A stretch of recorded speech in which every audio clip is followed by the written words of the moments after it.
Well, how we went to the Dominican Republic this year was we had planned to go to Haiti. Our team had planned to go to Haiti, but God had different plans because of the just extreme governmental crisis in Haiti made it unsafe for us to go there this year. So, but because we partner with Young Life Haiti, the Young Life team in the DR was able to reroute us there and plan a great trip for us and ways that we could serve and partner with them. And also it's really amazing because we formed this great relationship with Darson in Haiti, and we've been going to Haiti, River Ridge has since 2011, and we've had this relationship with Darson. So since we couldn't go there, Darson was able to come and spend time with us in the DR, which was awesome. I never thought, oh, Haiti is it, but I just, for a long time, have been wanting to go, just felt called to go on a trip. A few folks, friends, and people just kept saying, you need to go, you need to go. So basically that was kind of like, I don't know, next in line. I just signed up, but just for the longest time I thought, oh, I don't have a passport. Can I take time off? I don't have the money to go. But again, I think it's just a few friends was like, you just need to just sign up. And, obviously God removed all those barriers. And just the God thing, everything lined up. And again, like we met for the first time, and I thought, okay, we all talked all about the itinerary for Haiti. So then it was kind of like, okay, let's start researching Haiti and all that. And then it's kind of last minute that, things had to switch to DR, but we just went with it. And like Betsy said, God was in all that from the beginning, so it worked out. I would say if you are considering and you're sitting on the fence of going on a trip, step out in faith.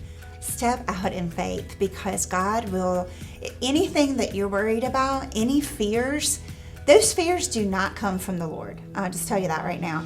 The fears that you have are typically related to whether you can afford it, or time away, or who's going to take care of your family while you're gone. And God takes care of all of that. Once you say, I don't know how I'm going to raise the money for this, but I trust that God does, He makes a way. If that's tugging on your heart in any way, shape, or form, just dive right in and be wowed by God. And come with, we talked earlier about some expectations. I always tell people when we have our Haiti meetings, I'm like, don't go on this with any expectations whatsoever other than being wowed by God. That is the only expectation you need to have for going into this trip. One of the coolest things was when we first got to the Pico Escondido, which is the Young Life camp there in the Dominican, we were partnered up with Ember, who runs an after-school program for a displaced Haitian community. So even though we were in the DR, we were directly impacting Haitian people. But we just painted a room, and we had these kids. First we were going to paint it for the kids. Then they came in, grabbed paintbrushes, and there was just paint everywhere. But we just, you went with it. And like Ember was saying, he'd rather, that room was like, where the kids go after school, they're learning, but it's like almost like part of them, right? So they'll remember. It's not just about a new bright white wall.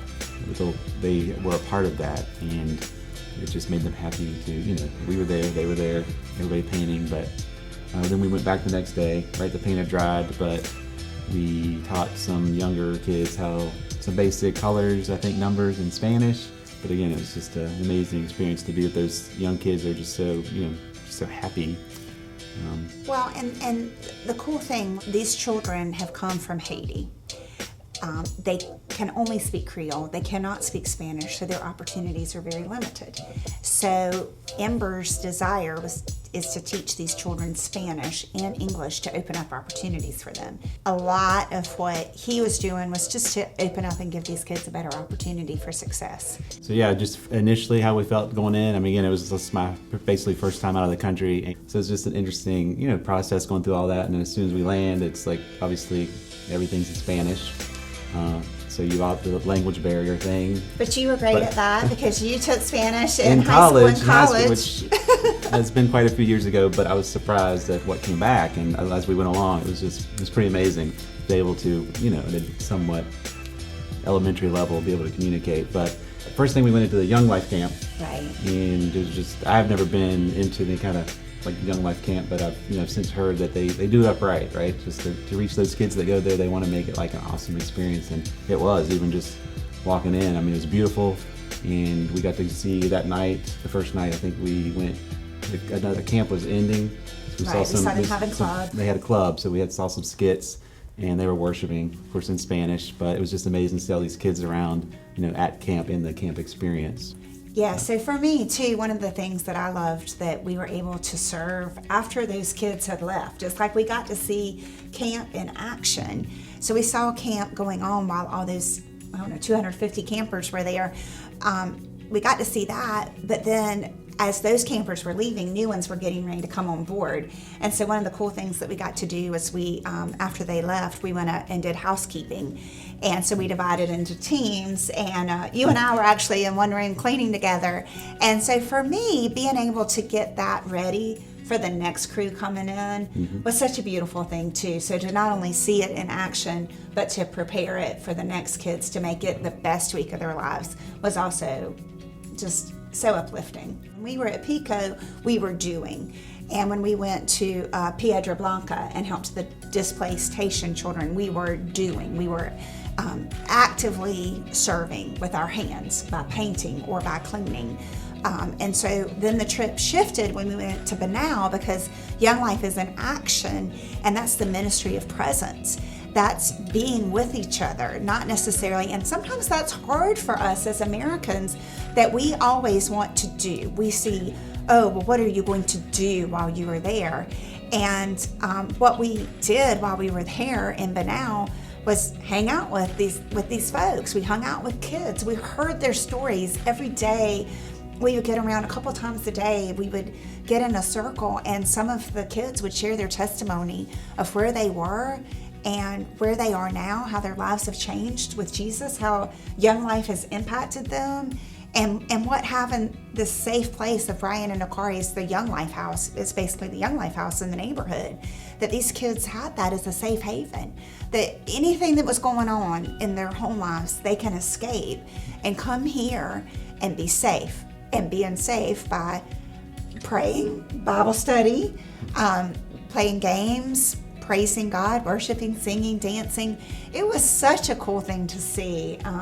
But what going out of the country does for you is it opens your eyes and it opens your heart in ways that you never imagined.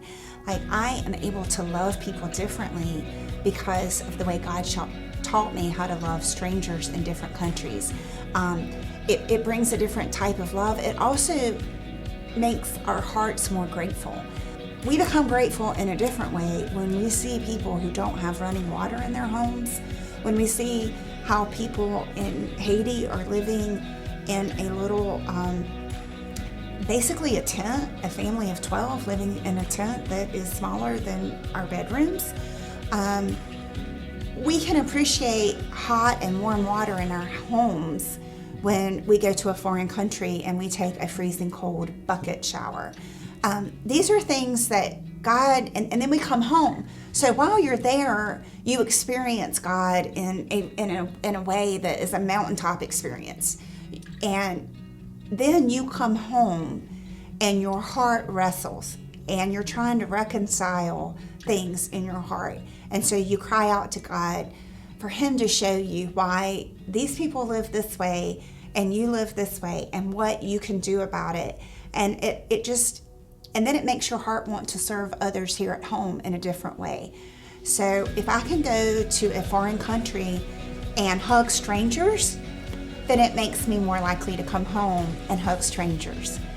So it's just, God has moved my life and moved my heart and my faith in ways that would never, ever have happened by sending me to Haiti that very first time in 2010.